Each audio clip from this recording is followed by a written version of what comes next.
ध्येय सदा सवृत्तिमण्डलमध्यवर्ती नारायण सरसिजासनसन्निविष्टः केयूरवान् मकरकुण्डलवान् किरीटी हारी हिरण्यमयवपुर्धृतशङ्खचक्रः।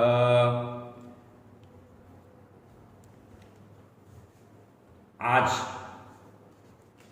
हम सूर्य नारायण भगवान के विषय में कुछ बातचीत करेंगे।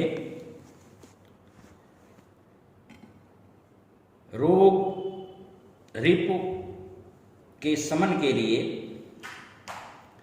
सूर्योपासना बहुत ही उपयोगी होती है। रोग भी रिपु ही है, शत्रु ही है। इसके अलावा अर्थ प्राप्ति हेतु भी सूर्योपासना के तंत्र प्रयोग किए जाते हैं जो अचूक होते हैं। हमारे तंत्र ग्रंथों में और चाहे वैदिक साहित्य हो चाहे आगम हो, दोनों में सूर्य भगवान के बारे में विस्तार से परिचय प्राप्त होता है। साधना की विधि विधा उपलब्ध है। नारद पांचरात्र और लक्ष्मी तंत्र में वह विष्णु सहस्त्र नाम में सूर्य एवं उनके अन्य नामों की गणना विष्णु के नामों में की गई है। आदित्य भी द्वादश हैं और श्री विष्णु भी द्वादश हैं। इनमें अभेद है। सूर्य की कलाएं भी द्वादश ही होती हैं। इसलिए सूर्य भगवान को नारायण स्वरूप स्वीकार किया गया है।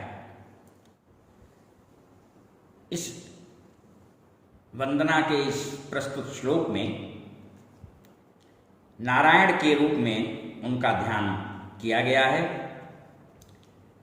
वेद के 6 अंग होते हैं।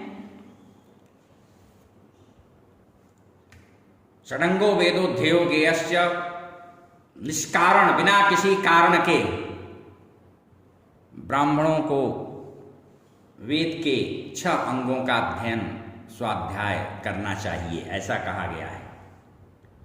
उन 6 अंगों में एक ज्योतिष भी है जिसको चक्षु कहा गया है। हमारी सनातन संस्कृति में ग्रहों की महत्वपूर्ण महत्ता सत्ता यत्ता है। इसलिए कहा गया है ग्रहाधीनम जगत सर्वम और ग्रहा राज्यम प्रयच्छन्ति, ग्रहा राज्यम हरन्ति च। यह लौकिक जीवन उन ग्रहों के अधीनस्थ ही है।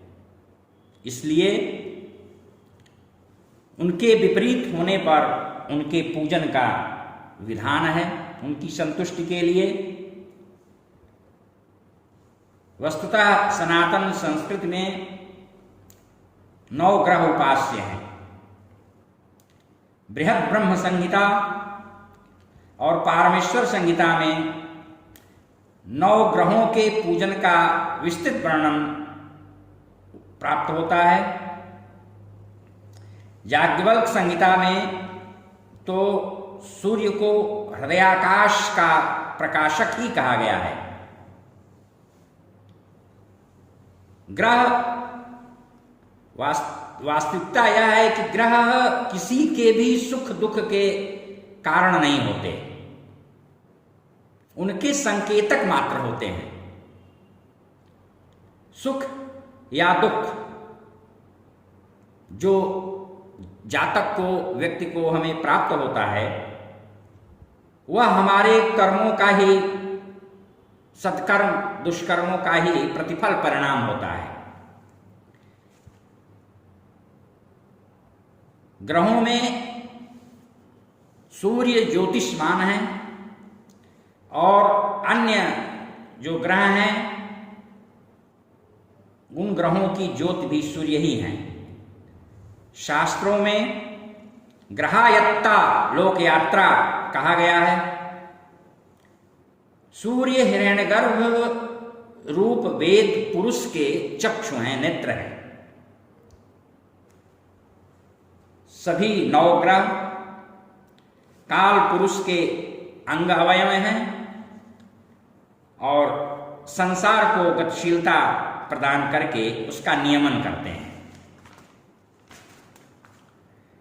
नौ ग्रहों में सूर्य को ग्रहाणाम अधिपति कहा गया है। ग्रहाणाम अधिपति सूर्य अर्थात ग्रहों का राजा। विष्णु पुराण के याज्ञवल्क कृत सूर्य स्तोत्र अंश 3 अध्याय 5 में यह स्पष्ट रूप से उल्लेख मिलता है कि ये सूर्य स्वर्ग के द्वार और मुक्ति के पथ हैं। आगम साहित्य यानी तंत्र वाङ्मय में इन्हें गुरु के रूप में प्रतिष्ठित किया गया है। अध्यात्म विद्या और बुद्धि के प्रदाता प्रचारक इन्हें स्वीकार किया गया है। हनुमान जी ने इन्हीं से शिक्षा ग्रहण की थी। उनके भी सूर्य ही गुरु हैं। एक ध्यान के श्लोक में इन्हें लोक गुरु के रूप में संस्थित परिभाषित किया गया है, संज्ञापित किया गया है। पद्मासनः पद्मकरो द्विबाहु पद्मद्युतिः सप्ततुरंगवाहनः दिवाकरो लोकगुरुः किरीटी मयि प्रसादं विदधातु देवः। लोक गुरु किरीटी कहा गया। दिवाकरो लोक गुरु किरीटी। इस प्रकार इनकी भी गायत्री है और इनकी गायत्री के जप अनुष्ठान से बुद्धि विमलीकृत होती है। रोग और शत्रुओं पर विजय प्राप्ति हेतु इनकी उपासना प्रभुत फलदायी होती है।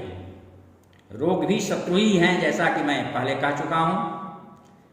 राम जी ने भी रावण पर विजय प्राप्ति हेतु इनकी उपासना की थी। ऋषि कौशितक बहुत प्राचीन काल के ऋषि हैं। वो समर्थ सूर्योपासक थे।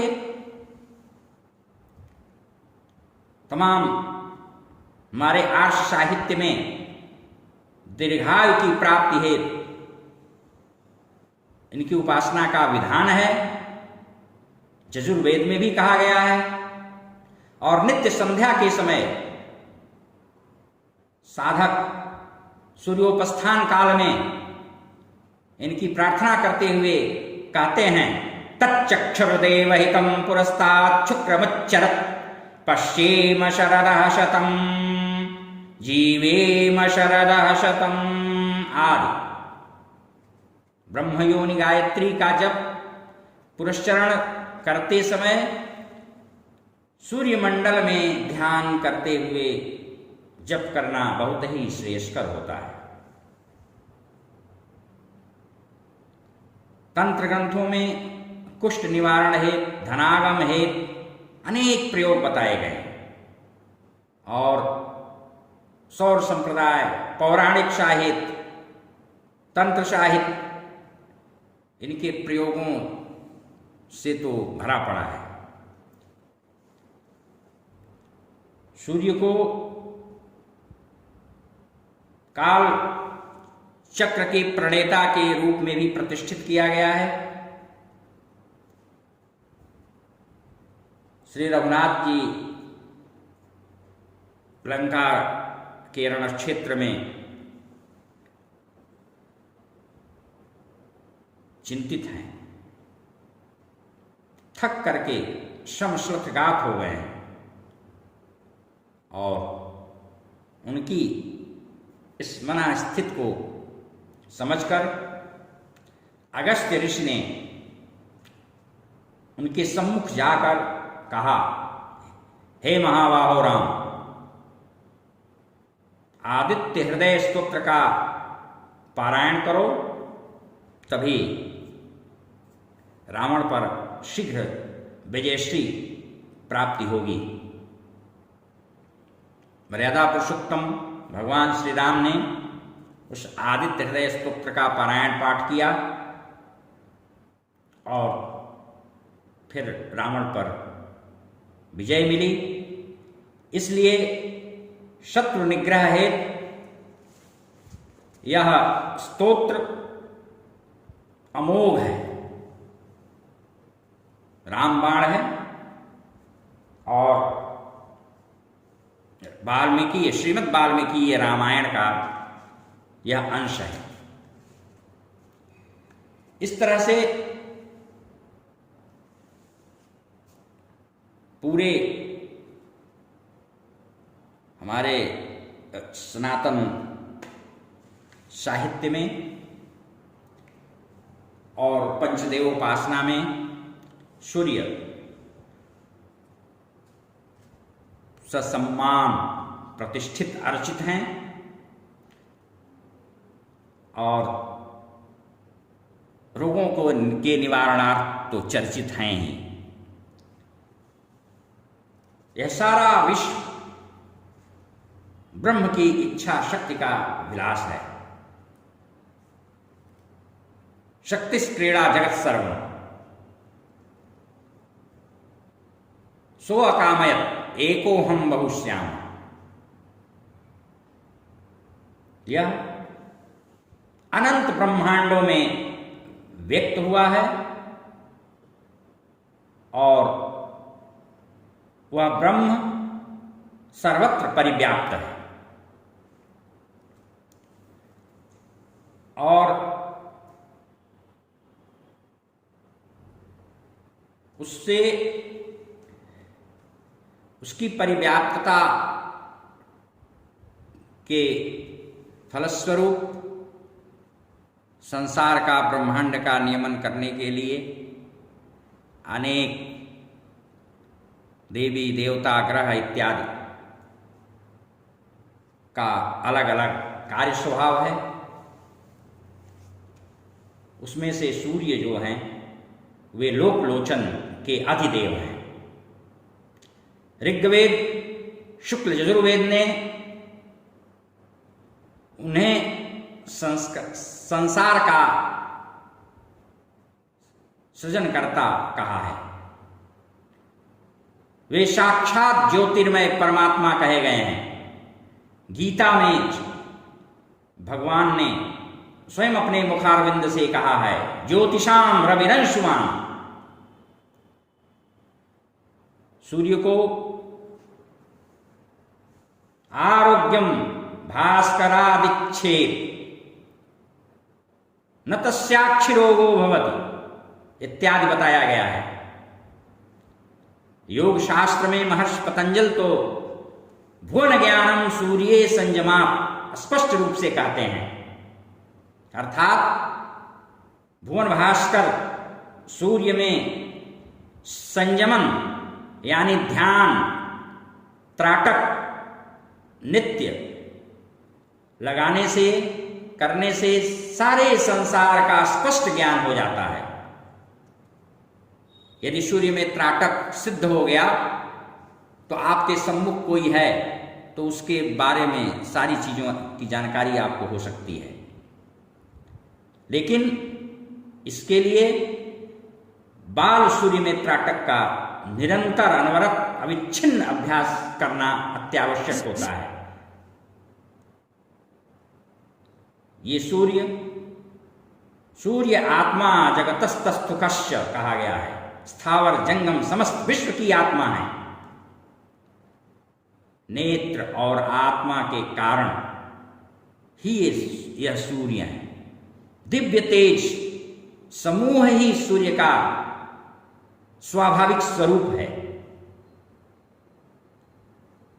रश्मियां इनकी गति हैं और 7 रश्मियां हैं। सुषुम्ना, सुरादाना, उदनवसु, संयद्वसु, विश्वकर्मा, उदावसु, विश्रव्यात, अश्वराट तथा हरिकेश। व्याहतियां भी 7 ही होती हैं, लोक भी 7 ही होते हैं। भू, भुवः, स्वः, महा, जना, तपः और सत्यम। यहां भू पृथ्वी है, भुवः जल है अर्थात जल प्रधान अंतरिक्ष, स्व तेजो प्रधान द्युलोक है, महा वायु प्रधान लोक है, जना आकाश या वायुमंडल है, तपः प्रजापति लोक है, सत्यम परमेष्ठी लोक है और इनमें भू, भुवः, स्वः ये तीनों पृथ्वी कहलाते हैं। और महाजना, स्व महाजना ये अंतरिक्ष हैं, तपः सत्यम ये द्युलोक हैं। सूर्य के द्वारा सभी धारित हैं। ये जगत के आदि हैं, आदि सृष्टा शासनकर्ता हैं, इसलिए इन्हें आदित्य कहते हैं। आदित्य के पुत्र होने के नाते भी ये आदित्य कहे जाते हैं।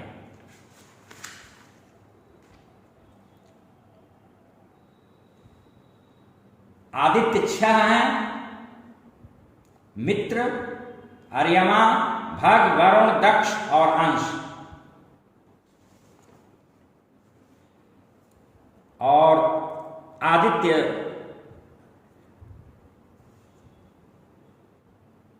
द्वादश भी हैं। 12 महीने और 12 राशियों की गणना करने के कारण ये 12 हैं। वर्ष में इनकी 2 गतियां होती हैं, एक उत्तरायण, इसमें, और दूसरी दक्षिणायन। उत्तरायण में दिन दीर्घ बन जाते हैं और दक्षिणायन में सूर्य के गमन करने पर रात्रि दीर्घ हो जाती है। सूर्य आकाश में जिस मार्ग से गमन करते हैं उसे रविपथ कहा जाता है। उसको 27 भागों में विभाजित करके नक्षत्र नाम दे दिया गया है। उसे आकाश या सौर जगत कहते हैं।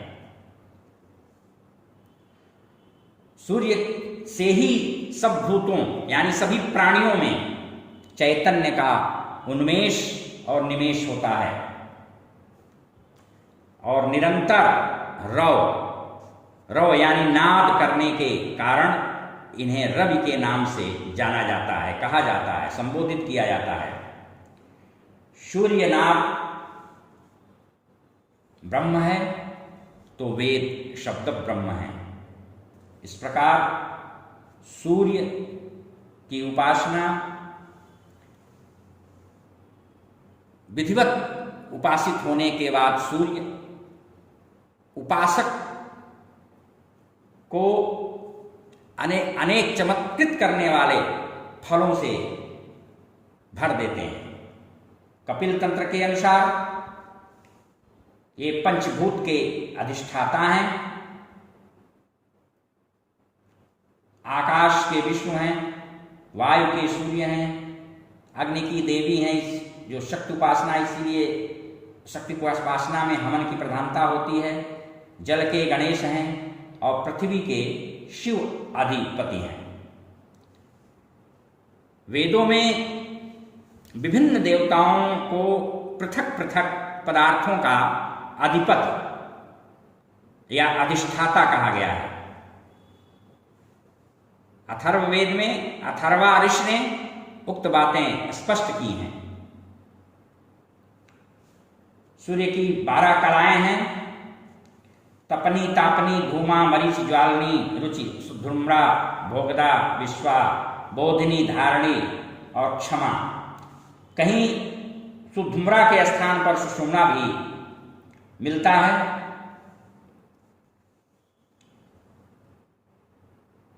सौर संप्रदाय, निम्बार्क संप्रदाय में के तो ये इष्ट ही हैं।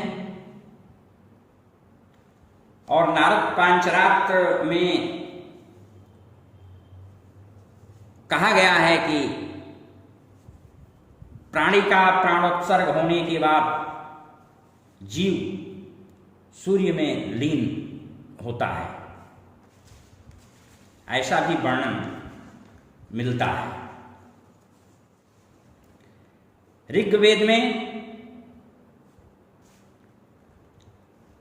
स्पष्ट रूप से उल्लेख है कि सूर्य उदित होकर के हमारा मानस हृदयस्थ जो भी रोग,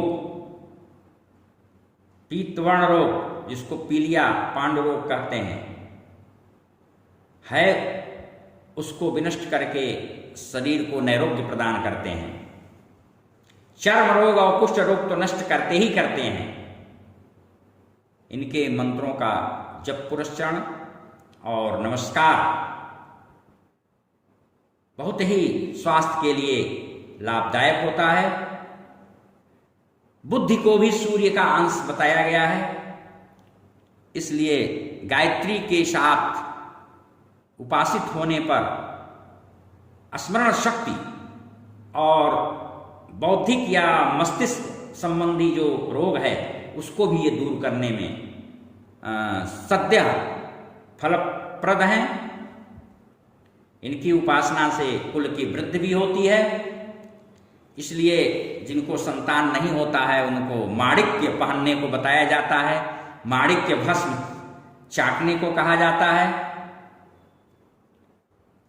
और सबसे सरल इनकी साधना भी है। कुछ ना हो सके तो बिस्तर से सोकर उठने के बाद जाकर इनको 12 बार नमस्कार करें। नमस्कारः प्रियो भानु, नमस्कारः प्रियो सूर्य कहा गया है। स्नान के बाद कुछ ना हो तो 1 लोटा इनको जल ही दें, बहुत ही लाभकारी होता है। हाँ, अब यह जरूर है कि हमको यह जानना चाहिए कि इनकी पूजा की विधि विधा क्या है। संक्षेप में रक्त करवीर, जपा कुसुम, जवा कुसुम भी करते हैं, उसको गुड़हल कहते हैं। इन पुष्पों से इनकी अर्चना की जाती है। शास्त्रों में इनकी अर्चना के विधानक क्रम में चतुरस्र मंडल रूप पीठ के निर्माण का आदेश है। रक्त रंग के चावल से उस पीठ का निर्माण किया जाए और उसके मध्य में इनके अधिदेवता अग्नि को रख करके उनकी आराधना की जाए, उनका पूजन किया जाए या अग्नि की प्राण प्रतिष्ठा करके उनकी पूजा की जाए। उसके बाद वैदिक या तांत्रिक अथवा पौराणिक मंत्रों के जपने के पश्चात इनकी समिधा अर्क है। अर्क को मदार कहते हैं।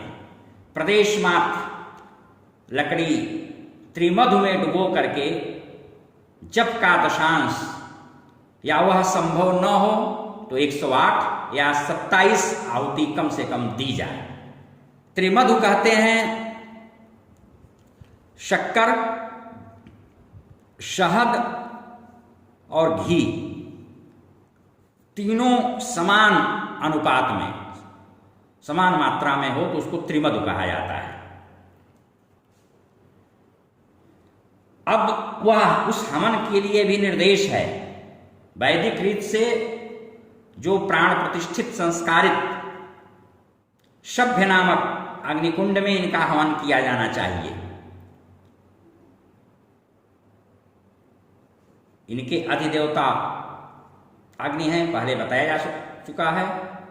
इसलिए अग्निदूतम या अग्निमीडे पुरोहितम इत्यादि से प्रारंभ करके और शेष हवन इनका करना चाहिए, और वह चतुरस्र कुंड में ही करना चाहिए।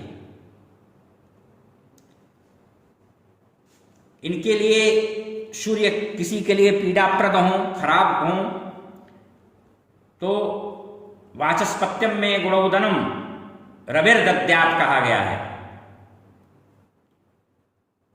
और माणिक्य गोधूम सवस्स धेनु कौशुंभवाशो गुणहेम ताम्रम आरक्तकं चंदनमंबुजं च बहन्ति दुःखम ही प्रदीप्त धामने।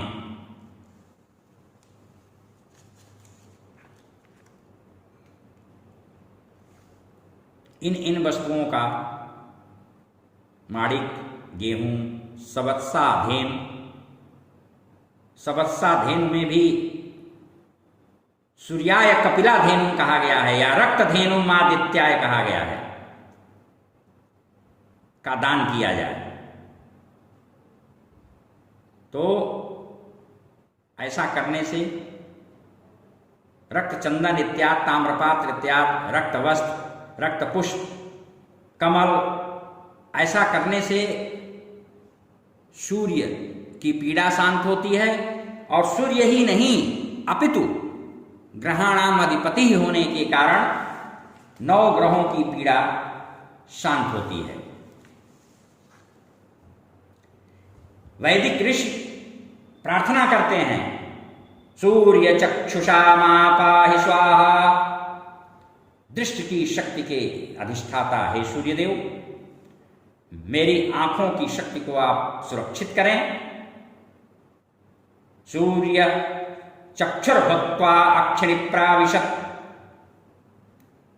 सूर्य चक्षुरेंद्रिय में, हर व्यक्ति के चक्षुरेंद्रिय में सदैव विराजमान है। इसलिए नेत्रों के द्वारा पाप कर्म नहीं करना चाहिए। यही